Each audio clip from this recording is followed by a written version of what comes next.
he takes away. During the last interview session for the position of Deputy Chief Justice Dr. Willy Mutunga sat a pensive man. He was seated at this same spot on Monday when an unusual letter was delivered to his office. My office received a poison pen letter from the Mungiki Veterans Group / Kenya Sovereignty Defense Squad. It warns against an adversarial ruling on the presidential and deputy presidential candidacy of Uhuru Kenyatta and William Ruto.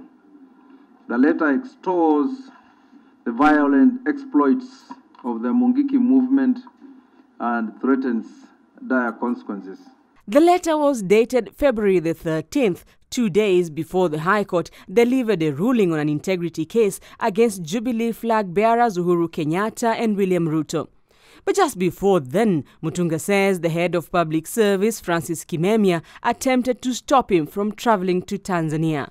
I was stopped at Jomo Kenyatta International Airport by an immigration officer who insisted that I could not travel because I had not been cleared by Mr. Francis Kimemia. The country's most powerful judge says there is no requirement for him to seek clearance for travel out of the country. It requires quite some courage, ignorance, or political patronage, or a combination of all three, for an immigration officer on his own motion to summon the confidence to stop a Chief Justice from traveling.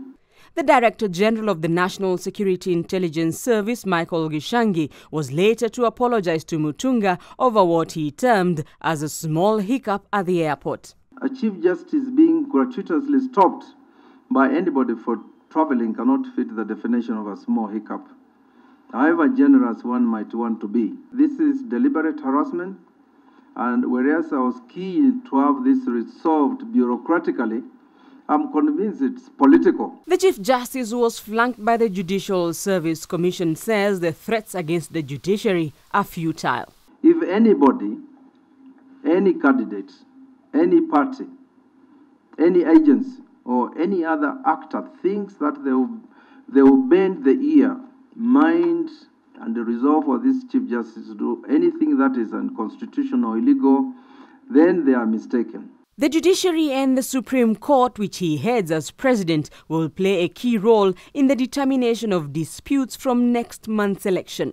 We shall decide all cases independently and with scrupulous fidelity to the Constitution and the law. Let no individual, group, candidate, or supporter imagine that cowardly and darkly acts such as these will cower us. And he has a warning to the political class. The political class must choose whether, either through direct pronouncements or suggestive behavior, they want a peaceful, democratic, and fair election free from the ring of rigging and intimidation, or whether they want to put the country on a path of violence. Mutunga, who was appointed Chief Justice in June 2011, is asking for investigations into the saga. I've given most of my life to a better Kenya, and if taking it is what will be required to consolidate and secure our democratic gains in this election or even thereafter, that is a price I'm not afraid to pay. As Chief Justice and President of the Supreme Court, 65-year-old Dr. Willy Munyoki Mutunga is among the men and women who will play a critical role in the transition to a new government. And with just 11 days to the high-stakes election, the alleged meddling by the executive arm of government can only be a cause for concern. Rita Tinina, KTN, Nairobi.